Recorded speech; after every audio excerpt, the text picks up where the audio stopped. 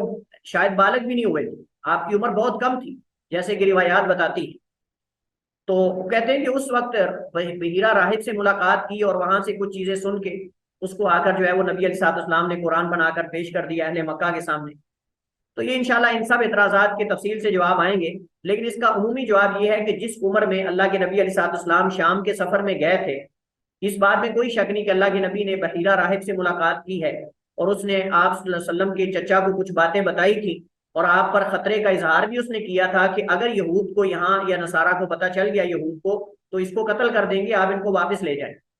تو آپ کے چچا نے آپ کو واپس بھجوا دیا تھا۔ اس وقت آپ بچے تھے، بچے نے اگر کچھ باتیں سنی بھی ہیں، اگر کچھ باتیں سنی بھی ہیں، تو اس دور کے اندر، اتنی عمر کے اندر کیسے وہ ساری چیزیں بنا کر اور اس انداز میں کہ عرب کی زبان کو بھی چیلنج کر دیں، ایسے کیسے ہو سکتا ہے؟ تو بہرحال آگے اس کی انشاءاللہ تفصیل اور اس کا جواب تفصیلی انشاءاللہ آگے آئے گا۔ اس طرح ان میں سے بعض کا یہ کہنا ہے کہ حضرت خدیجہ رضی اللہ تعالی عنہا کی چچا زاد ورقہ بن نوفل سے یہ قرآن سیکھا ہے، اور یہ معلومات ساری اس سے لی جو کہ نصرانی تھے، اور وہ تورات کو عربی زبان میں لکھتے تھے، تورات اور انجیل کو، اور اصل وہ نصرانی تھے، یعنی پہلے مشرک تھے اور مشرک کے بعد جو ہے وہ نصرانیت کو انہوں نے قبول کر لیا تھا، اور اس وجہ سے تورات اور انجیل کو پڑھتے تھے، بلکہ بعض کا کہنا ہے کہ تورات کے حافظ تھے اس دور کے اندر۔ لیکن یہ سوال یہ ہے کہ یہ بحیرہ راہب کا اور ورقہ بن نوفل کا جو ذکر ہے، یہ مشرکین مکہ سے کیسے مخفی رہا، منافقین سے کیسے مخفی رہا؟ یہ آج یعنی 1400 سال بعد جا کے مستشرقین کو پتہ چلا،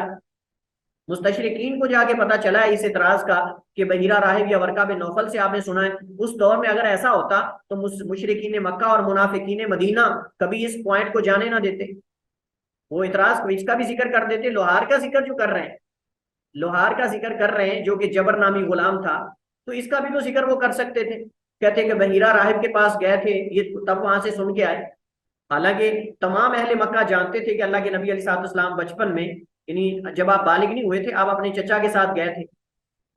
آپ کی ملاقات بھی ہوئی تھی،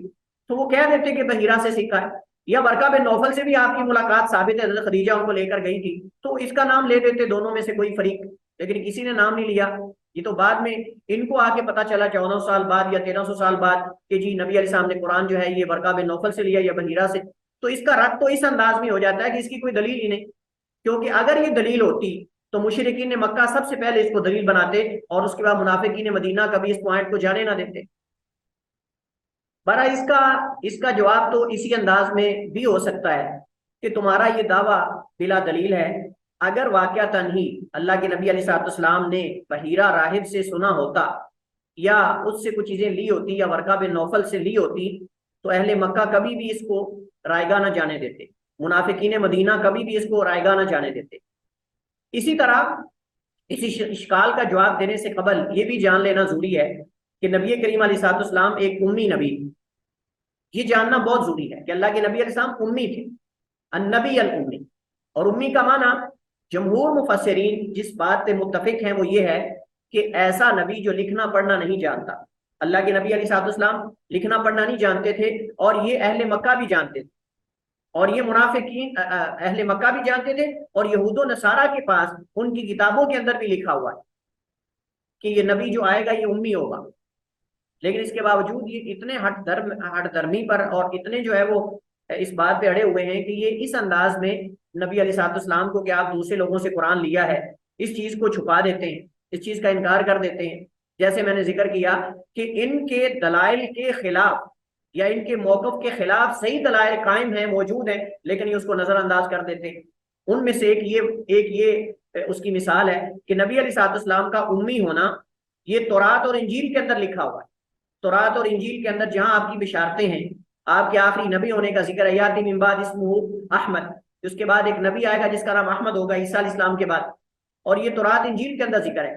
اب اس کو معتبر دلیل کو یہ نظر انداز کر دیتے ہیں کہ اللہ کے نبی امی ہے، اور نبی لکھنا پڑھنا جو نہیں جانتا وہ کیسے کسی سے لکھ لیتا ہے یا کسی سے جو ہے وہ سیکھ لیتا ہے، ایسے کیسے ہو سکتا ہے؟ تو اللہ کے نبی علیہ الصلوۃ والسلام امی تھے، لکھنا پڑھنا نہیں جانتے تھے۔ قرآن کریم میں متعدد مقامات پہ اس کا ذکر ہے، الذین یتبعون الرسول النبی الامی الذی یجدونہ مکتوبا عندہم فی التوراۃ والانجیل، وہ لوگ جو اس رسول کی پیروی کرتے ہیں جو امی نبی، جسے وہ اپنے پاس تورات و انجیل میں لکھا ہوا پاتے۔ اب تورات و انجیل میں لکھا ہوا نبی کا ذکر بھی ہے اور نبی کا امی ہونا بھی ذکر ہے۔ وما كنت تتلو من قبله من کتاب ولا تخطه بيمينك اذا لارتاب المبطلون، کہ اے نبی تو اس وقت نہ تو کوئی کتاب پڑھتا تھا اور نہ اسے اپنے ہاتھ سے لکھتا تھا۔ یہ ہے کہ اللہ کے نبی آپ نہ تو پڑھتے تھے اور نہ اپنے ہاتھ سے یعنی لکھتے تھے۔ اگر ایسا ہوتا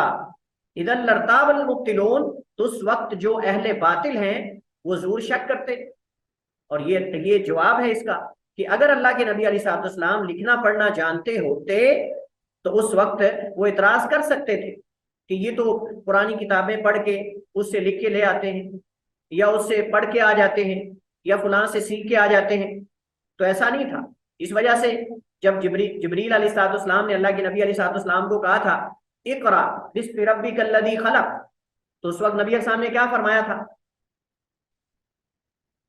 ما انا بقارئ، ما انا بقارئ، میں پڑھا ہوا نہیں ہوں، یا میں پڑھنا نہیں جانتا، نہیں پڑھ سکتا میں۔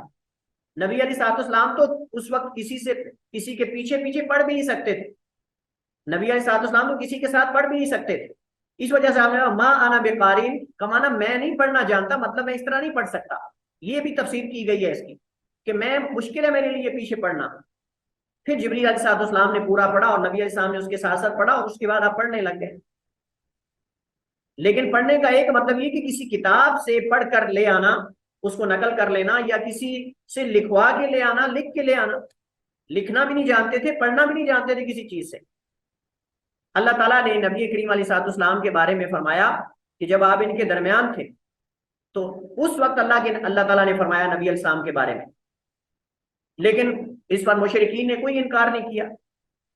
کہ آپ تو جو ہے وہ لکھنا پڑھنا جانتے ہو۔ مشرکین کسی نے اس بات پہ انکار نہیں کیا۔ جب اللہ کے نبی علیہ الصلوۃ والسلام نے جو ہے وہ ان کو یہ آیات پڑھ کے سنائی، جب ان کو ان آیات کا علم ہوا تو ان میں سے بعد میں بھی علم ہو گیا تھا۔ جب مدینہ میں آ گیا تو تب بھی ان کو علم تھا، قرآن جو نازل ہوتا تھا پوچھتے رہتے تھے، سنتے رہتے تھے، تو اعتراض کر سکتے تھے کہ آپ تو پڑھنا لکھنا جانتے ہو۔ اس کا مطلب تمام اہل مکہ جانتے تھے مشرکین کہ اللہ کے نبی امی ہیں، اور اہل مکہ میں کئی لوگ اور ایسے موجود تھے، صرف اللہ کے نبی نہیں تھے، اور بھی کئی لوگ ایسے لکھنا پڑھنا نہیں جانتے تھے۔ اور عرب کے اندر بلکہ ایسی امت اللہ تعالیٰ نے قرآن کریم کے اندر اس امت کو قرار دیا جو امی ہے، یعنی ان میں بہت سارے لوگ ایسے جو لکھنا پڑھنا نہیں جانتے اس دور کے اندر۔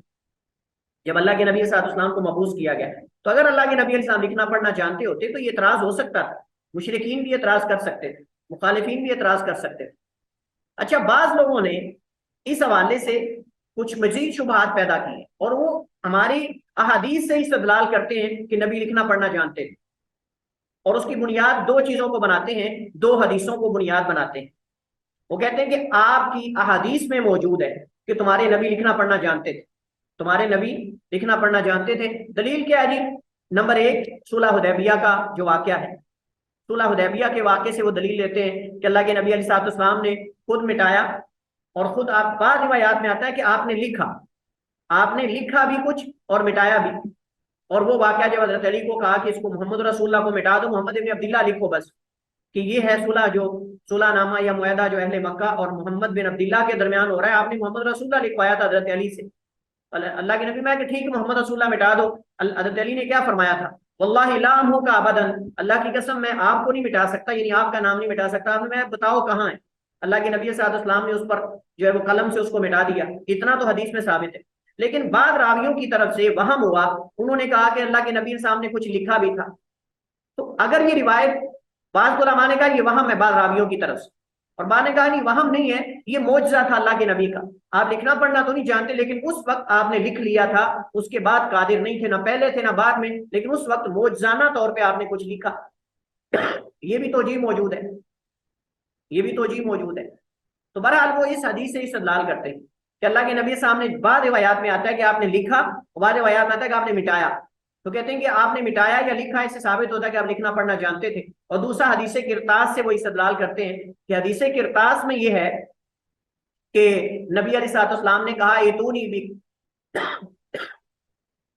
کہ میرے پاس جو ہے وہ کاغذ قلم لے کر آؤ، یا جو ہے وہ کاغذ قلم لے کر آؤ اور میں تمہیں لکھ دوں تاکہ تم اس کے بعد کبھی اختلاف نہ کر سکو، جس کو حدیث کرتاس کہتے ہیں۔ تو پہلے کا جواب میں نے دے دیا کہ پہلے کا جواب یہ ہے کہ پہلی بات تو یہ ہے کہ نبی علیہ الصلوۃ والسلام کا صحیح حدیث سے لکھنا ثابت نہیں، حدیبیہ کے مقام پہ، صلح حدیبیہ پہ صرف آپ کا مٹانا ثابت ہے، اور مٹانے سے کسی کا لکھنا پڑھنا، لکھا پڑھا ہونا یہ ثابت نہیں ہو جاتا، کیونکہ حضرت علی نے آپ کا ہاتھ وہاں رکھا تھا، حدیث میں ثابت ہے، اور آپ نے پھر اس کو مٹا دیا، یہ تو کوئی بھی کر سکتا ہے۔ باقی رہا جس کے اندر آپ نے کچھ لکھا، یا مطلب کہ، اور اس میں یہ بھی ما کان یحسن الکتابہ، اللہ کے نبی صلی اللہ علیہ وسلم اچھے طریقے سے لکھنا پڑھنا نہیں جانتے تھے، لیکن اس وقت آپ نے لکھ لیا، معجزانہ طور پہ لکھ لیا، اگر روایت ثابت ہو جائے۔ لیکن بعض علماء نے کہا کہ اس کے اندر راوی کو وہم ہوا ہے۔ اور رہی حدیث کرتاس، حدیث کرتاس کے اندر آپ کا یہ کہنا کہ لے کر آؤ اکتب لکم کتابا، میں تمہارے لیے کتاب لکھ دوں، اس کا مطلب یہ نہیں کہ آپ لکھنا پڑھنا جانتے تھے، بلکہ لکھوا دیں مطلب ہے۔ یہ تو بالکل ایسے جیسے ہم کہتے ہیں کتبہ فلان، حالانکہ اس کے کاتب لکھتے تھے، بہت سارے محدثین جو ہیں وہ اپنے کاتب رکھے ہوئے تھے جو نبینا تھے، تو اس پر لکھا ہوتا ہے کتبہ فلان، بعض لکھ دیتے املا، بعض کہتے ہیں کتبہ، تو آپ یہ کہہ سکتے ہیں اکتب لکم، یعنی میں تمہیں لکھوا دوں۔ اس طرح بادشاہ کہتے ہیں کتبہ فلان الی فلان، فلاں نے فلاں کی طرف خط لکھا، حالانکہ بادشاہ لکھواتا ہے، خود تو نہیں لکھتا، لیکن کہتے ہیں بادشاہ نے خط لکھا فلاں کو، فلاں نے فلاں کی طرف، حالانکہ لکھنے والا کاتب ہوتا ہے لیکن لکھواتا لیکن ہم کہتے ہیں بادشاہ نے لکھا فلاں کو۔ یہ تو عربی زبان سے نابلد ہے یہ لوگ اعتراض کرنے والے جو یہ کہتے ہیں کہ حدیث میں آتا ہے اکتب لکم کتابا، میں تمہیں کتاب لکھ کر دوں، اس کا مطلب نبی لکھنا پڑھنا جانتے تھے، یہ تو حدیث سے ثابت ہے۔ لیکن اس کا مطلب یہ نہیں کہ عربی زبان میں جب آپ کہتے ہیں اکتب لکم کتابا کا معنی خود لکھ دوں، مطلب لکھوا دو، یہ تو عرب کی عام چیز ہے، عربی زبان میں یہ معنی پایا جاتا ہے، خط جو بھی لکھوائے یا لکھے نسبت اس کی طرف ہو۔ بہرحال مزید اس حوالے سے جو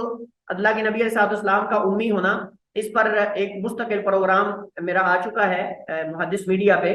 پچھلے تقریباً 2-3 ہفتے پہلے وہ پبلش ہوا ہے۔ آپ اس کو مزید اگر استفادے کے لیے اس سے جاننا چاہتے ہیں جو اعتراضات اور شبہات ہیں، تو میں انشاءاللہ لنک گروپ پہ شیئر کر دوں گا، آپ اس سے مزید استفادہ کر سکتے ہو۔ حدیث کرتاس کے حوالے سے بھی پروگرام پہلے سے موجود ہے۔